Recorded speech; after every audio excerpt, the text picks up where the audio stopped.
Buenos días a todos, hermanos. En este día continuaremos en el capítulo 4 de Santiago con las enseñanzas de esta carta acerca de cómo debe ser la fe genuina de un creyente. En específico, este día estaremos tratando más en cuanto a un enfoque de la gravedad de nuestro pecado. Ese es el título que yo le he dado hoy a este sermón, la gravedad de nuestro pecado, porque tendemos a minimizarlo. Vamos a ver esos dos puntos. Cuando minimizamos el pecado y simplemente no lo queremos ver, y someter las pasiones a Dios. Creo que Santiago, el autor de esta carta, está haciendo un gran esfuerzo para que su audiencia se santifique. Y ese es el objetivo de la palabra de Dios, que venga el pecador al arrepentimiento. Pero en específico también para su iglesia es que se mantenga en santidad y que demuestre de muchas maneras que es una fe pura, sincera, que fue realmente transformado su corazón y da frutos de arrepentimiento. Todos nos queda muy claro que la salvación es por fe, no por obras, para que nadie se gloríe, como dice en Efesios. Pero sin embargo, a veces hay congregantes que pudieran creer que son salvos porque no hacen un estudio minucioso de las obras de su vida. Como dice Efesios capítulo 2, fuimos creados para buenas obras, ya creadas Dios de antemano para que nosotros viviéramos en ella. Entonces, en este día vamos a ver cómo es el comportamiento del creyente frente al pecado. Acompáñame en una oración para ir delante de la palabra de Dios y seamos confrontados con ella y nos santifiquemos. Padre nuestro, muchas gracias porque nos permites venir delante de tu palabra y santificarnos. Y una vez más queremos pedir de tu gracia para que tu palabra actúe con poder en nuestras vidas, porque tendemos a minimizar nuestros actos pecaminosos.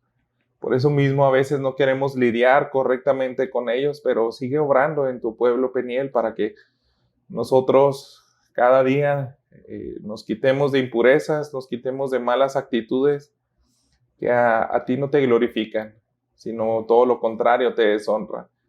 Ayúdanos a ver que el objetivo como iglesia es ser luz en este mundo. Tenemos que asemejarnos lo más posible a tu Hijo Jesús y que esta palabra nos ayude, Señor, a eso. Te lo pido en nombre de Cristo Jesús. Amén. Muy bien. Lo primero que quiero que veamos es que tenemos que ver a nuestro pecado tal y como Él es, y sobre todo, pues no minimizarlo. Ahora en este capítulo 4, Santiago, recordemos, no perdamos de vista que Él está dando cosas muy prácticas de cómo es una verdadera fe genuina, cómo actúa el verdadero creyente. Y ahora vamos a tratar en cuanto a las relaciones con nuestro prójimo cuando se tornan de manera negativa. Empecemos con el versículo 1. Veremos algunos consejos que a la luz de la palabra de Dios los podamos poner en práctica. Y aquí va el primero. Debemos de ver tu pecado y tal como es. Dice así el versículo 1. ¿De dónde vienen las guerras y los conflictos entre ustedes? ¿No vienen de las pasiones que combaten en sus miembros? Está introduciendo un nuevo tema, Santiago, acerca de las guerras, de los conflictos, y no está tratando tal vez algo de manera global de la humanidad, sino principalmente del corazón del hombre. Cuando nosotros estamos involucrados en un conflicto de relación, generalmente nuestra naturaleza inmadura o pecaminosa tiende a ver la culpa en la contraparte. Sin embargo, Santiago dice de manera retórica, no vienen de las pasiones que combaten los miembros, y ya había tratado eso anteriormente, si lo recuerdas. Él siempre está diciendo que de nuestras pasiones, sobre todo en el capítulo 1, versículo 14, si regresamos un poco, lo aclaró de la siguiente manera, sino que cada uno es tentado cuando es llevado y seducido por su propia pasión. Estaba hablando acerca de cuando nosotros estamos en una condición de pecado, de tentación, debemos de descartar por completo que Dios nos pudiera llevar en esa situación. Simplemente Él dice, y vuelve a afirmar aquí en el capítulo 4, se trata de lo que hay dentro de nosotros. Nosotros somos los culpables de todos los conflictos que tenemos. Cuando cedemos a ellos, habíamos visto en el capítulo 1, da a luz el pecado. Y es lo mismo aquí. Si estamos en una guerra, ya en un conflicto, en un pleito entre nuestro prójimo, seguramente es porque no queremos ver si nosotros fuimos esa parte que le provocó. Eso tendemos a hacerlo. Probablemente sí, probablemente no. Fuimos el que mayor tuvo parte para que esté ese conflicto.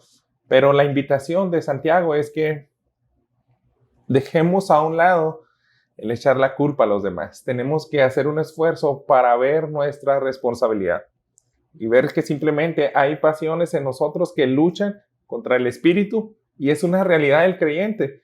Durante todo el resto de nuestra vida existirá ese conflicto.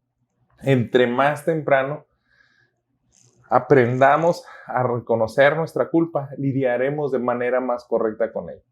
Entonces, si siempre tendemos a echar la culpa a los demás, es la exhortación de Santiago que aprendamos a asumir nuestra responsabilidad.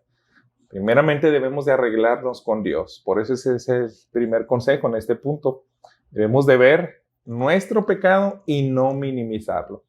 En el momento que abordemos de esta manera nuestra responsabilidad, podremos dar fin más fácilmente a las disputas y a las peleas. Todo esto es para que reflexionemos y Santiago va a continuar de una manera bastante agresiva, diría yo, en cuanto a hacer ese esfuerzo para que no minimicemos el pecado. Lo primero y muy importante es que debemos de ver qué parte de nosotros contribuyó a que hayamos caído en una situación de conflicto, de guerra.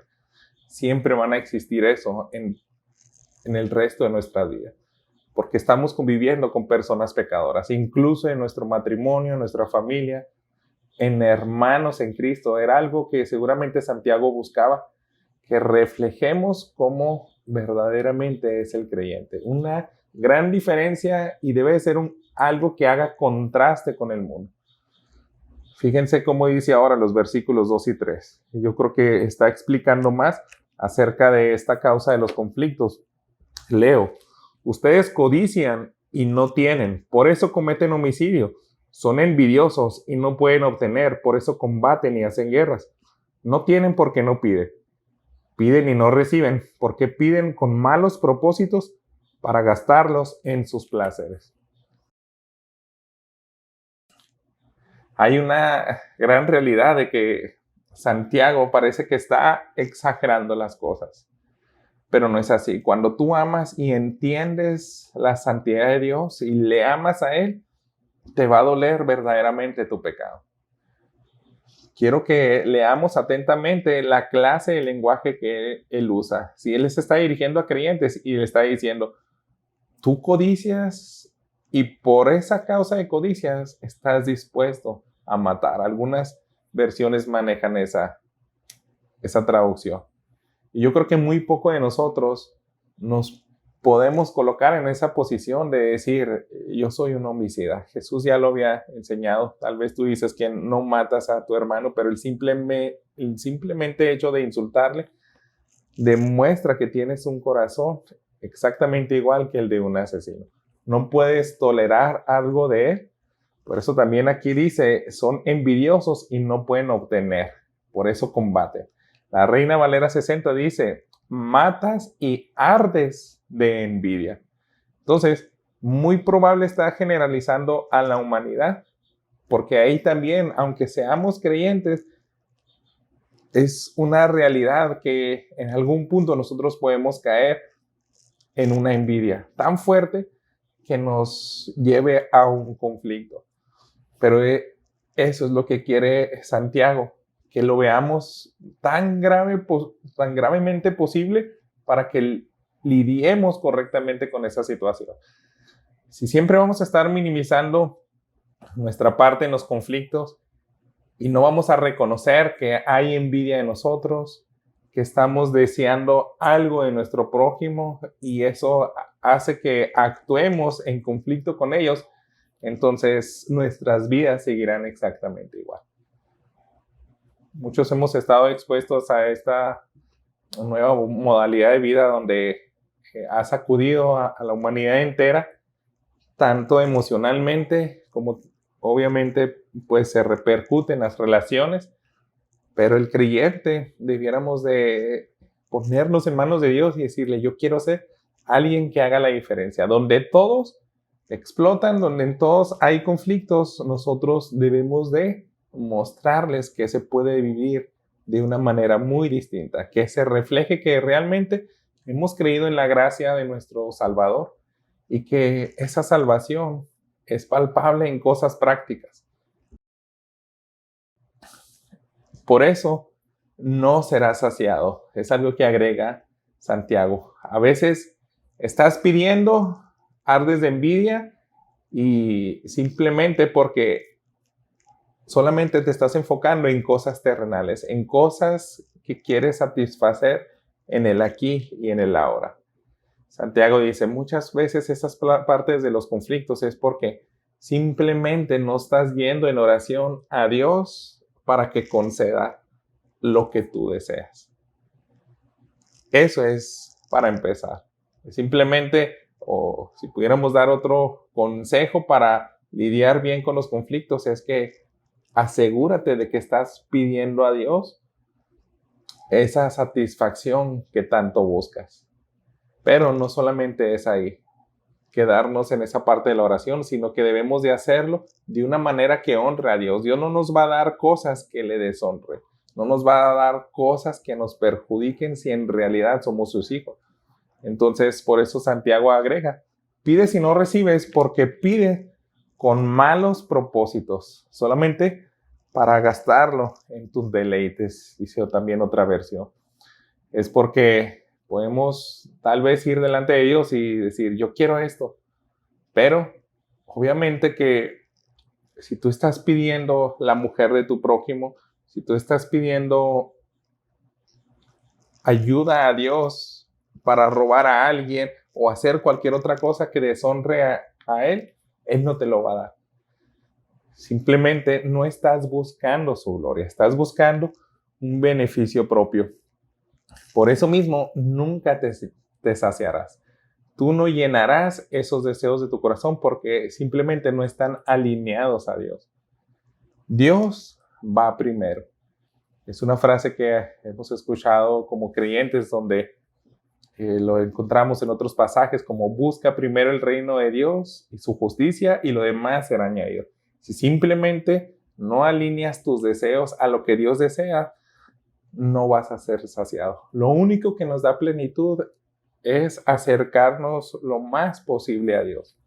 Entonces, mientras no tengamos a Dios como primer lugar para aferrarnos a Él, de ahí van a partir que continuemos en conflictos. Vamos a seguir deseando todas las cosas que vemos en nuestro prójimo y nosotros no tenemos, y por eso mismo, pues no seremos saciados, solamente arderemos en envidia, entraremos en ese círculo vicioso y no nos detendremos en tener pues una vida pecaminosa.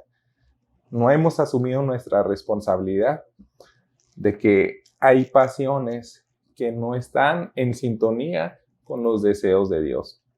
Por eso el otro consejo, si pudiéramos sacar otra aplicación más para nuestras vidas a partir de estos pasajes, es que no debemos de pedir a Dios cosas que alimenten nuestro egoísmo. Debemos de pedir el favor de Dios para que le honre y le glorifique a Él mismo, buscarlo a Él en primer lugar y pedir algo a favor de nuestro prójimo.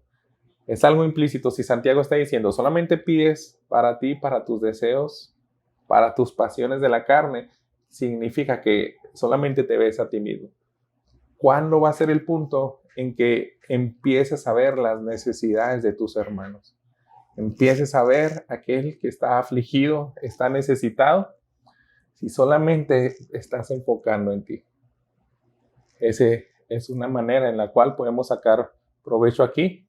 Y en el versículo 4 sigue haciendo énfasis y sobre todo continúa usando un lenguaje bastante fuerte. Dice así: oh almas adúlteras, ¿no saben ustedes que la amistad del mundo es enemistad hacia Dios? Por tanto, el que quiere ser amigo del mundo se constituye enemigo de Dios. Muy pocas veces nosotros podemos ver eso, que nos metemos en grandes problemas por el simplemente hecho de amar, de codiciar los deseos de este mundo. Nos convertimos en algo que no nos atreveríamos a decir por nuestros propios labios. Ninguno de los que profesamos ser creyentes, pocas veces, si somos honestos, diríamos, yo fui enemigo de Dios durante todo este día. Yo me convertí en su principal rival. Santiago sigue insistiendo, está haciendo un esfuerzo para que vea la gravedad de esa audiencia de creyentes de cómo es el pecado a la luz de la santidad de Dios. Déjame leerte cómo dice la palabra de Dios para todo. Esta versión, precisamente en este versículo 4. Gente infiel, ¿no saben que amar al mundo es lo mismo que odiar a Dios? El que quiera convertirse en amigo del mundo se convierte en enemigo de Dios. Entonces, Santiago está haciendo ese esfuerzo. Tú no has visto qué tan grave es tu pecado cuando no estás deseando y anhelando la gloria de Dios, lo que Él quiere. Simplemente estás amando lo que el mundo ofrece a tu vida. Son cosas temporales, cosas que no van a hacer impacto en la eternidad. En el Evangelio de Mateo, capítulo 6, dice así el versículo 24, que nos ayuda a reforzar esta gran verdad. Nadie puede servir a dos señores, porque o aborrecerá a uno y amará al otro, o apreciará a uno y despreciará al otro. Ustedes no pueden servir a Dios y a las riquezas. Entonces es ese principio, ese contraste de amar a Dios y cualquier otra cosa. El verdadero creyente no puede dividir sus voluntades. Siempre va a salir a la luz lo que hay en tu corazón. A veces va a ser tal vez imperceptible a nosotros como humanos en esta vida, porque no vemos las cosas tan objetivas como Dios, pero cuando se ha traído toda la luz y estemos en el trono del juez del universo, Él va a decir, tu corazón sí estuvo apuntando siempre a mi voluntad, a mis mandamientos, a mi persona, a mi hijo, siempre estuviste con una fe firme de que lo amabas. Tú recibes la corona de vida. Pero los que no, ellos van a ir a una condenación eterna. Entonces, simplemente es una manera de decir, o eres enemigo de Dios o eres su súbdito y le amas. No existe un punto intermedio. Santiago quiere que eso quede bien claro en su audiencia y vean en dónde estoy yo. Si siempre voy a estar pensando solamente en situaciones egoístas, no voy a querer lidiar con mi pecado, voy a minimizarlo, voy a amar al mundo y no va a pasar absolutamente nada, te equivocas. Estás actuando precisamente como un enemigo de Dios, alguien que odia a Dios. Entonces, es necesario que aprendamos y veamos cómo es que Santiago está usando un lenguaje muy, muy fuerte para confrontar a su audiencia. ¿Te has visto así respecto a tu pecado? Cuando cometes algunas deshonras delante de Dios, ¿sí has visto que en ese momento has sido el peor enemigo de Dios? ¿O qué tal esta otra pregunta? Si leemos el versículo 5. ¿O piensas que la Escritura dice en vano, Dios celosamente anhela el Espíritu que ha hecho morar en nosotros? Pero Él da mayor gracia, por eso dice, Dios resiste a los soberbios, pero da gracia a los humildes. Por tanto, sométanse a Dios, resistan pues al diablo y huirá de ustedes. Nuevamente, Santiago está haciendo ese esfuerzo para que veamos nuestro pecado tal cual es. Pero si lográramos dimensionar lo mayor posible a la luz de la santidad de Dios, la gravedad de nuestros pecados, es un momento para someter esas pasiones a Dios. Ese es el segundo punto de este sermón. Somete a Dios tus pasiones.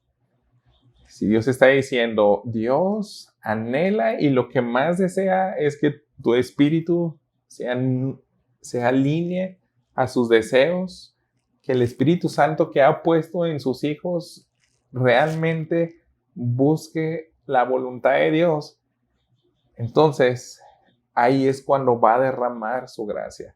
Esto es a lo que apunta estos 3 versículos. Si Él dice, Él da mayor gracia, por eso dice, Dios resiste a los soberbios, pero da gracia a los humildes. Es que está diciendo, cuando realmente te duele tu condición no perfecta delante de Dios, ahí es cuando puedo darte tu ayuda, el auxilio que necesitas para lidiar con esas pasiones. Por tanto, sométanse, dice en el versículo 7.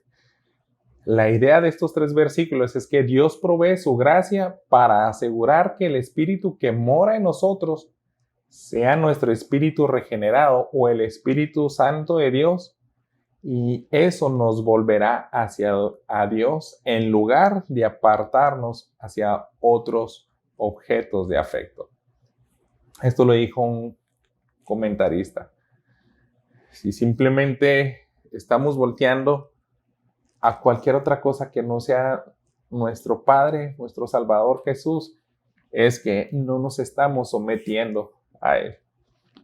Si lo pudiéramos resumir en un consejo, en una palabra práctica que pudiéramos sacar en este otro punto del sermón, otra enseñanza que tratemos de aplicar a nuestra vida, es que es necesario que nos sometamos a Dios para resistir al diablo.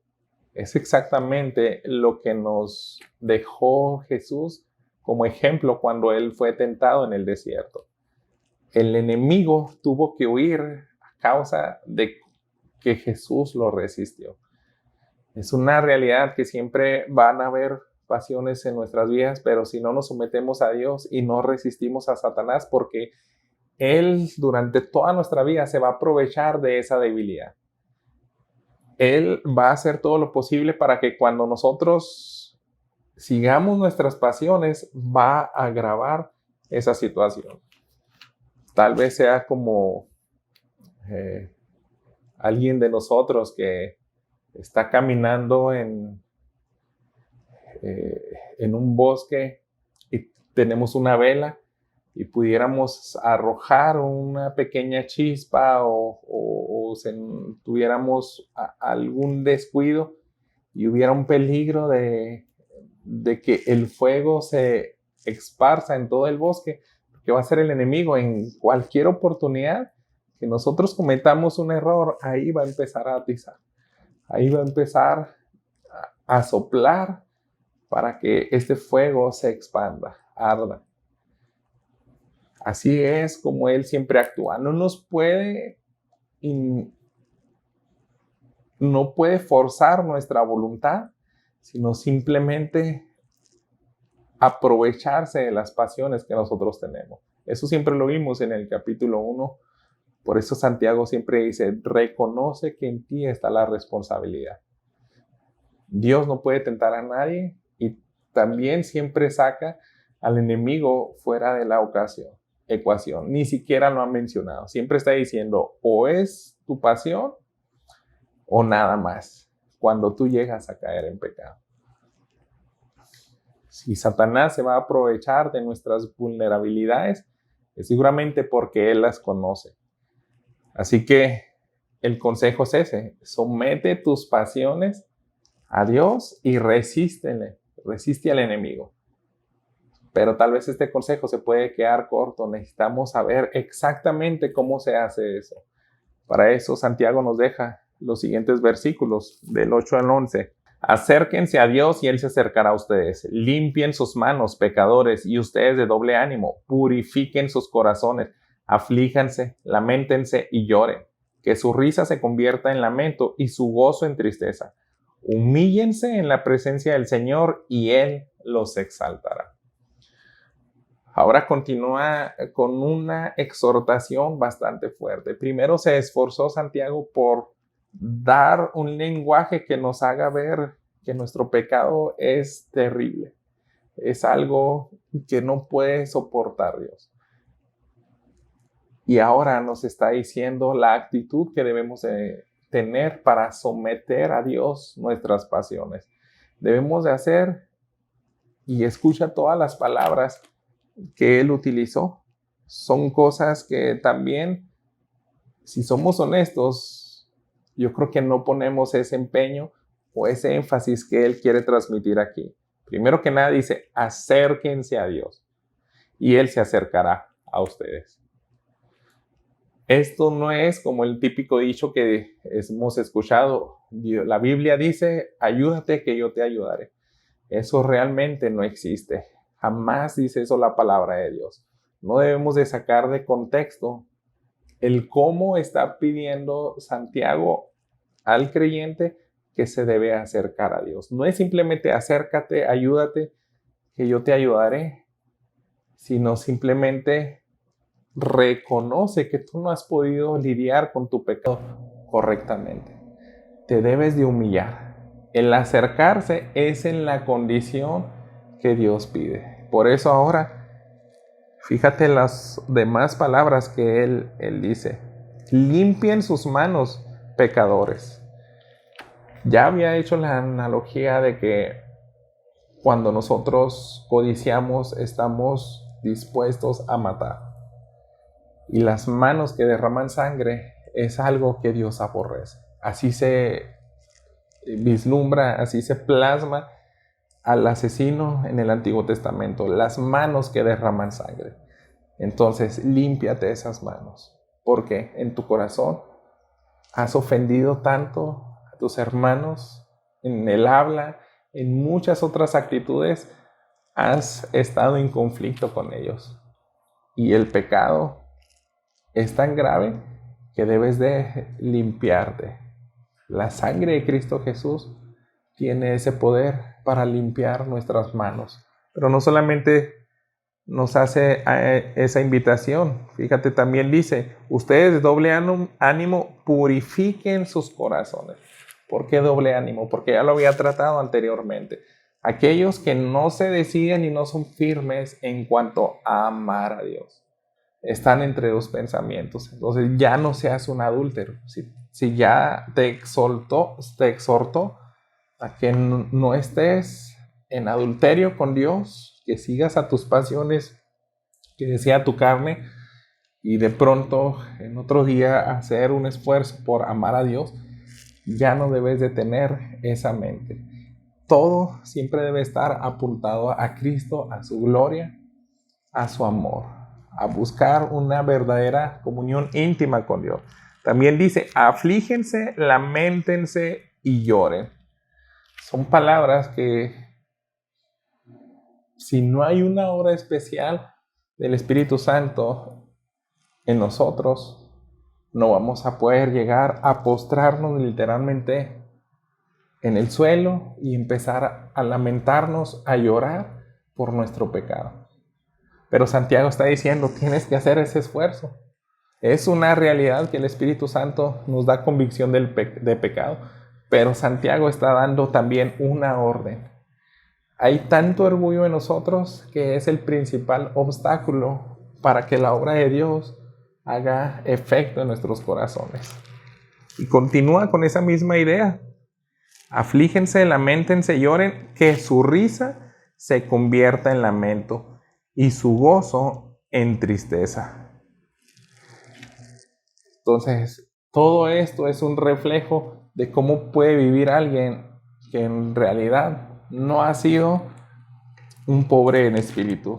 Siempre debemos de regresar al Sermón del Monte porque es un pasaje central del Evangelio.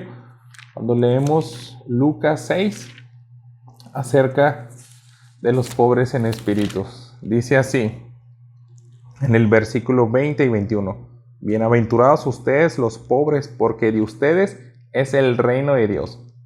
Bienaventurados ustedes los que ahora tienen hambre, porque serán saciados. Bienaventurados ustedes los que ahora lloran, porque reirán. Fue la senda que dejó Jesús para que te aseguraras que vas al cielo, que el cielo te pertenece, que tú eres un hijo de Dios. El pobre en espíritu, el que está en bancarrota y dice: yo no puedo ofrecerte nada para entrar al cielo. Los que tienen hambre y sed de justicia, porque ya saben que necesitan esa justicia perfecta y al mismo tiempo se dan cuenta que no la pueden comprar con sus propias fuerzas. Por eso ellos son los que se lamentan, los que lloran por su pecado. Esa es la humillación a la cual nos está llamando Santiago. No es algo para una iglesia de hace 2000 años, es para ti en este día. Haz ese esfuerzo por humillarte y también someternos no ante nuestro prójimo, ante nuestro padre, ante nuestra esposa, que va a ser una consecuencia si realmente nos humillamos delante de Dios. Por eso también dice así en el versículo 10: humíllense en la presencia del Señor y Él los exaltará. Tenemos que buscar en intimidad al Padre y no humillarnos delante de los hombres, porque eso sería una hipocresía. Eso es lo que hacían los fariseos. Cuando ellos practicaban el ayuno, se pintaban más marcadas las ojeras y estaban actuando sin rasurarse, como si estuvieran debilitados por tantas horas de ayuno. Pero eso es humillarse delante de los hombres. Eso es buscar la gloria de los hombres. Pero si tú realmente buscas en intimidad a Dios y dile: sé honesto, no puedo humillarme. Perdóname por la forma en que te pido perdón. Frases semejantes así decían los puritanos. Ese es el esfuerzo que debemos de hacer nosotros y para eso se nos ha dejado la Escritura. Es lo que está buscando Santiago en su audiencia. Y también debemos de hacer algo más. En los versículos 11 y 12. Hermanos, no hablen mal los unos de los otros. El que habla mal de un hermano o juzga a su hermano habla mal de la ley y juzga a la ley. Pero si tú juzgas a la ley, no eres cumplidor de la ley, sino juez de ella. Solo hay un legislador y juez, que es poderoso para salvar, para destruir. Pero tú, ¿quién eres que juzgas a tu prójimo? Por último, Santiago nos da un último consejo, algo que debemos de llevar a la práctica. Tratemos de evitar el ponernos en la posición de juez supremo. Muchas veces también no queremos ver que estamos haciendo eso cuando nosotros pecamos. A veces tú dices: simplemente le hablé mal de alguien, de un amigo, de un creyente, y eso es abominable a Dios. Dios detesta que sus hijos estén hablando, difamando contra sus hermanos en Cristo, con sus hermanos en la fe. Y eso es lo que más apunta el texto. No hables mal de los hermanos. Aunque pudieran estar en un error, si realmente hay en nosotros ese conflicto y no queremos perdonar, no queremos someter nuestro pecado, nuestras pasiones a Dios, nos estamos poniendo por encima de la ley de Dios y también por encima de Dios. Solamente Él es el juez supremo y Él es el legislador, Él es el dador de la ley. Alguien dijo para aclarar esta idea: cuando hablamos mal de otros creyentes, Santiago nos dice que en realidad estamos haciendo mucho más que eso. Estamos hablando mal de la ley de Dios y también del dador de dicha ley. Hablar a otros de esta forma equivale a juzgarlos y el juicio está reservado solo para Dios. Por eso es ese sentido del versículo 11, ¿a qué clase de juicio se está refiriendo? El juez que es poderoso para salvar y para destruir. ¿Quién es el único que puede condenar a una eternidad por sus pecados? Solamente Dios. Nosotros no. Nosotros no podemos arrojar a nadie al infierno. Nosotros no podemos ejercer la justicia cuando estamos en un conflicto de guerra y alguien más no quiere detener eso. Yo creo que este último consejo es bastante difícil para el creyente que no es maduro, que no confía en Dios, que no se quiere santificar. Somos invitados a seguir los pasos de Cristo. En 1 de Pedro, capítulo 2, 23, vemos lo que Él nos dejó respecto a no tomar el papel de juez. Cuando Jesús vino aquí en la tierra, Él hizo algo increíblemente difícil. Pero Él, con tal de honrar a Dios y someterse, nos dejó este ejemplo. 1 de Pedro 2, 23. ¿Y quién, cuando lo ultrajaban, no respondía ultrajando? Cuando padecía, no amenazaba, sino que se encomendaba a aquel que juzga con justicia. Esto es algo muy, muy difícil de hacer. Es imposible hacerlo en nuestras propias fuerzas. La palabra de Dios nos está dejando el camino. Nosotros debemos de apuntar a Él y nuestras oraciones deben de pedirle a Dios que queremos eso. Yo creo que ahí es cuando Dios iba a responder nuestras oraciones, porque estamos buscando algo genuino, algo que quiere su corazón, tu santidad y mi santidad. Que hagamos una gran diferencia en el mundo. Que no blasfemen el nombre de Dios por ver nuestro comportamiento, que es exactamente igual al de los demás. Cuando todos buscan la guerra y cuando quieren aplastar a su prójimo, el creyente no. El creyente encomienda la causa al Padre y se detiene y está incluso dispuesto a no hablar mal de aquel que le está dañando, que le está hiriendo emocionalmente, físicamente y en muchas maneras. Eso es lo que busca Santiago en nosotros. Deja de hablar mal de los demás porque te estás poniendo por encima de la ley y por encima de Dios. Cuando pecamos y pisoteamos la ley de Dios, nos estamos poniendo encima de ella.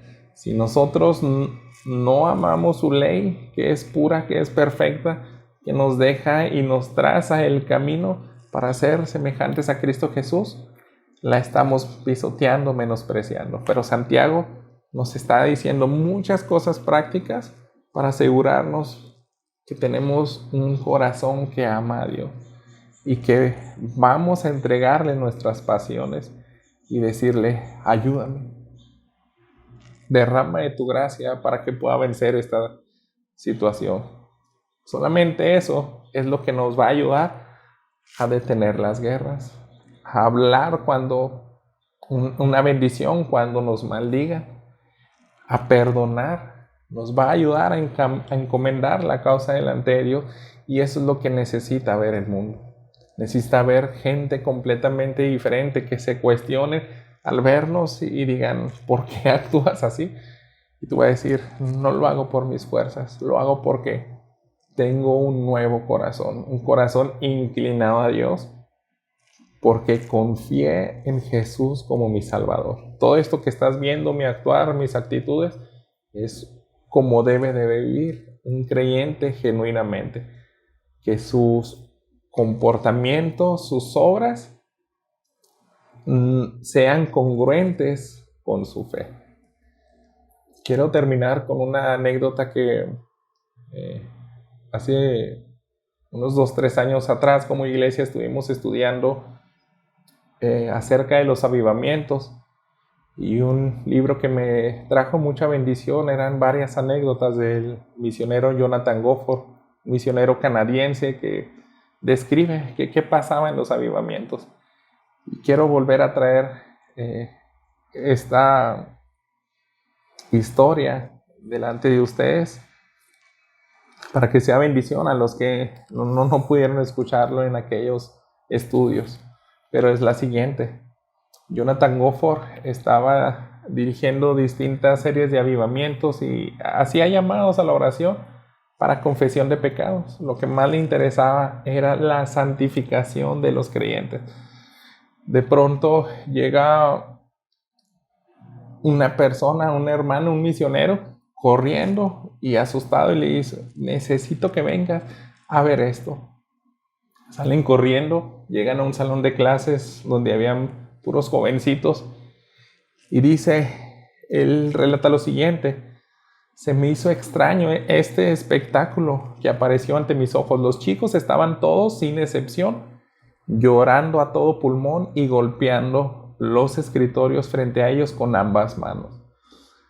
El misionero miraba bastante indefenso. Él no supo qué hacer en esa situación, por eso te traje a ti. Y una vez que estaban ahí, dice que se empezó, le pregunta a Jonathan Goforth, a este misionero: ¿cómo empezó todo esto? Simplemente dirigí la oración, estábamos orando y de pronto un niño tras otro empezó a llorar. Yo traté que se calmaran y que cantáramos, pero no me hicieron caso, sino que ese llanto empezó a ser más desesperante y yo ya no supe qué hacer, por eso te traje a ti. Y Jonathan Goforth empieza a pedir sabiduría a Dios y ¿qué hago en esta situación? Porque era un avivamiento real. Dice: en ese momento unos chicos empezaron a tranquilizarse un poco y él observó lo siguiente. Continúa y te cito su relato: por favor, se levanta un niño y le dice a otro: perdóname por esa pelea que tuvimos ayer. Todo fue culpa mía. Y otro jovencito saca un lápiz de su escritorio, se acerca al otro y decía: este es tu lápiz, yo lo robé. Y escucha a otro: ¿sabes qué? He estado hablando muchas cosas desagradables sobre ti a tus espaldas. Por favor, perdóname. Esto sucedió cerca de 1910 en China, y relatos similares él estaba escuchando, y dice que eso se prolongó por poco más de media hora. Todos estaban confesando, estaban pidiéndose perdón unos a otros, y cuando estaba a punto de terminar, como que él sintió que ya estaban concluyendo todas esas confesiones, dice que los profesores se habían reunido todos para ver qué estaba sucediendo, pero de todas formas los chicos no nos hacían caso. Ellos continuaban con lágrimas, reconciliándose, y trataron de llamarle la atención hasta que él literalmente empieza a hacer mucho ruido en una banca, empieza a golpearla, y como que reacciona y les dicen: ¿saben qué? Ya basta, váyanse a descansar, es suficiente. Dice: al siguiente día todos parecían como ángeles, tenían un comportamiento completamente distinto, y durante el resto de esas reuniones pues fue de mucha bendición. Como el siguiente servicio que él dio, dice, dio un mensaje acerca de no apagar el Espíritu Santo, y ese público profundamente se conmovió. Uno tras otro, empezando por los líderes que hablaban muy mal entre ellos, se levantaron ante la iglesia y entre lágrimas se confesaron los pecados. Entonces son relatos de cómo obra el Espíritu Santo para ver nuestro pecado. Y si te fijas en la historia, estos jovencitos no están diciendo: yo maté a tu prima, yo secuestré a tu tío, yo hice cosas terribles, sino simplemente cosas que por muchos días habían minimizado, tuvieron esa convicción de ver la gravedad. Y es mi deseo que a través de la Escritura tú busques eso. Tú te humilles delante de Dios y le digas, necesito entregarte esas áreas que yo no veo como pecado, como grandes pecados. Haz la obra en mí y revela aquello que está oculto. Ayúdame a ver mis fallas con esa santidad que abruma. Si queremos hacer la diferencia, debemos de lidiar con nuestro pecado correctamente. Solamente así podremos ser luz a aquellos que están en tinieblas. Oremos. Padre, gracias porque nos sigues demostrando en muchas maneras cómo es una fe práctica, y en este día que nos has mostrado cómo lidiar con nuestro pecado, te pedimos ayuda y confesamos que no venimos así, Señor.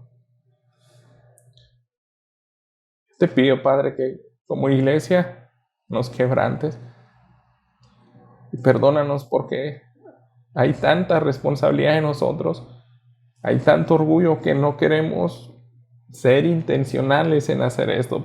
Pero tu palabra lo dejó muy claro hoy. Lo dejó muy claro, Padre. Que tu gracia sea con nosotros para que no dejemos pasar más esto y no seamos simplemente oidores olvidadizos de lo que hay en tu santa palabra, sino que con temor y temblor y con reverencia tuya vayamos a lidiar con esos pecados que tenemos. Te lo pido en nombre de Cristo Jesús. Amén. Dios te bendiga.